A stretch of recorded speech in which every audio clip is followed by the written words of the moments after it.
नमस्कार दोस्तों, अपनी हिंदी चैनल पर आप सबका स्वागत है। आज मैं आपके सामने कबीरदास जी के दोहे के प्रसंग को लेकर उपस्थित हूँ।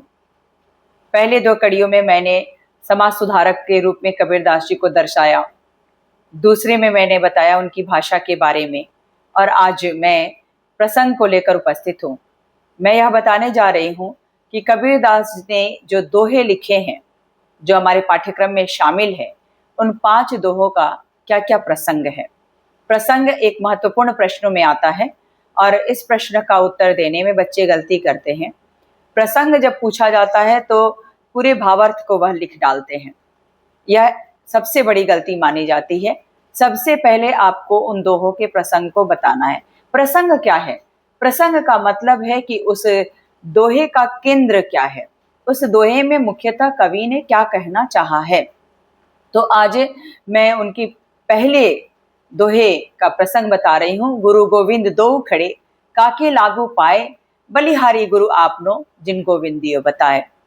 इसमें कबीरदास जी ने गुरु के महत्व को दर्शाया है और बताया है कि गुरु जो है वह ईश्वर से भी श्रेष्ठ हैं। गुरु के महत्व को दर्शाया है और बताया है कि गुरु ईश्वर से श्रेष्ठ हैं। इसीलिए हमें गुरु को महत्व देना चाहिए, उनका सम्मान करना चाहिए। गुरु ईश्वर से श्रेष्ठ हैं। अपने दूसरे दोहे में जो उन्होंने कहा है कि जब मैं था तब हरि नहीं, अब हरि है मैं नहीं, प्रेम गली अति साकरी, तामे दो न समाही। इसमें उन्होंने अहंकार त्यागने की बात कही है। इस दोहे का प्रसंग है कि मनुष्य को अपने अहंकार का त्याग करना चाहिए। यदि मनुष्य अहंकार त्याग देता है तो वह ईश्वर को प्राप्त कर लेता है, ईश्वर को पहचान जाता है। ईश्वर पाने के लिए, ईश्वर को पाने के लिए मनुष्य को अपने अहंकार का त्याग करना अति आवश्यक है। कबीरदास जी का तीसरा दोहा जो हमारे पाठ्यक्रम में शामिल है वह है, काकर पाथर जोड़ी के मस्जिद लई बनाए, ता चढ़ी मुल्ला बाग दे, क्या बहरा हुआ खुदाए। निर्गुण भक्ति धारा के ज्ञानाश्रय शाखा के कवि कबीरदास जी ने इस दोहे में मुस्लिम संप्रदाय, मुस्लिम धर्म के अनुयायियों के पूजन पद्धति का खंडन किया है। उनका यहाँ पे एक समाज सुधारक का दृष्टिकोण नजर आता है। उन्होंने मुस्लिम संप्रदाय के नमाज अदायगी का विरोध किया है, उसका खंडन किया है और बताया है कि नमाज पढ़ने का यह तरीका उचित नहीं है। क्या उचित है यह हम उनके दोहे में पढ़ते हैं कि वह कहते हैं कि ईश्वर सर्वव्यापी है, सर्वत्र विराजमान है, घट घट में रहता है, फिर हमें चिल्लाकर उन्हें आवाज देने की आवश्यकता नहीं। चौथा दोहा है, पाहन पूजे हरि मिले, तो मैं पूजू पहाड़, ताते ये चाकी भली, पीस खाए संसार। इसमें कबीरदास जी ने हिंदू धर्म के मूर्ति पूजा का खंडन किया है। उनके दृष्टिकोण में मूर्ति पूजा करना एक ढोंग है, एक दिखावा है, एक आडंबर है और उसकी वह निंदा करते हैं। और इस तरह से वे इस संप्रदाय की बुराई पर भी अपनी दृष्टि रखते हैं, दृष्टिपात करते हैं और इसके माध्यम से वह यह बताना चाहते हैं कि हमें कर्म करना चाहिए, हमें परोपकार करना चाहिए और ईश्वर को यही प्रिय होता है।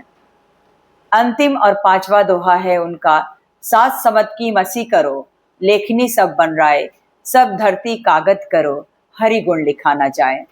इसके माध्यम से कबीरदास जी ने हमें ईश्वर की महिमा के बारे में बताया है।